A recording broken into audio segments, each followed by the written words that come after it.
You see a missile streak across the night sky over the Middle East, and you see a story of military power, of geopolitical conflict. But what you don't see is the other story, the hidden one, about a critical resource that's literally going up in smoke with every single one of those explosions.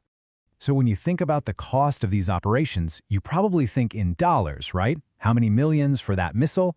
But that's not the real story. It's not even close. The real price is being paid in something else entirely, something far more strategic and, well, a lot more finite. Because the crucial vulnerability here isn't the price tag. The real weak spot is an irreplaceable metal packed deep inside the warhead. It's the secret sauce that makes modern munitions so effective, and it's something the United States can no longer produce on its own. So what is this stuff?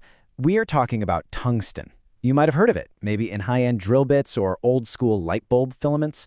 But in the world of defense, it goes by a different name, the war metal. And as you're about to see, it has definitely earned that title. Tungsten's superpower is its insane resistance to heat. It has the highest melting point of any element on the entire periodic table, a blistering 3,422 degrees Celsius. That means it can handle the extreme temperatures and pressures you find inside a rocket engine or during a high-speed impact. Simply put, there is no substitute for what it does. And this table right here really puts its power into perspective. Just look at these numbers. Its melting point isn't just high, it's in a whole different league compared to metals like steel. Its density is off the charts. It's this one-two punch of extreme heat resistance and sheer weight that makes it so valuable. So where does all that power go?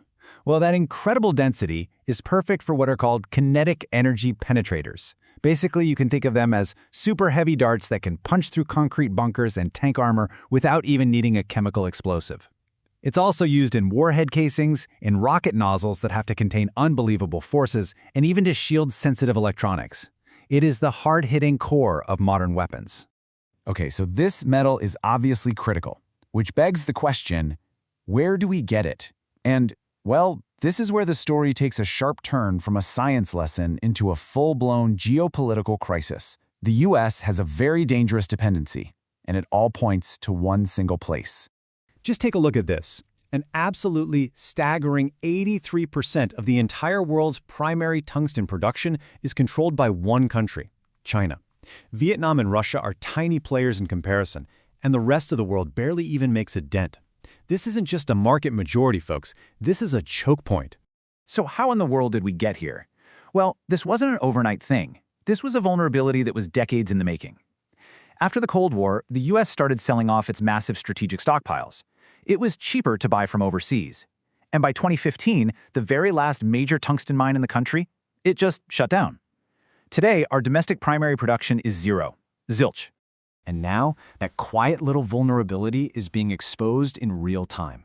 What was once a theoretical problem for policy wonks has suddenly become a very loud and very urgent crisis, all because of conflicts flaring up around the world. And this is the absolute key to understanding the problem. When tungsten is used in, say, an industrial drill bit, it eventually wears out, but it can be collected, recycled, and used again.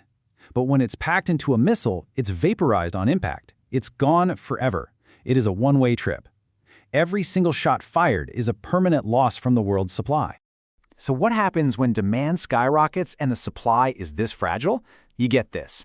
Prices have exploded. We're talking a more than 500% increase in just the past year. That's not a market fluctuation. That is a massive supply shock sending out alarm bells. And make no mistake, that shock is not an accident. China knows exactly the leverage it has. It has deliberately tightened its export controls on the high-purity tungsten products needed for defense. Shipments have plunged by 40%. Beijing is turning its market dominance into a strategic weapon. So what's the U.S. backup plan? What kind of buffer is there? Well, this number, it's alarming. According to analysts looking at the Defense Logistics Agency's stockpile, there's only enough tungsten to cover about 2 to 3 months of military needs. That's it. The strategic cushion is terrifyingly thin.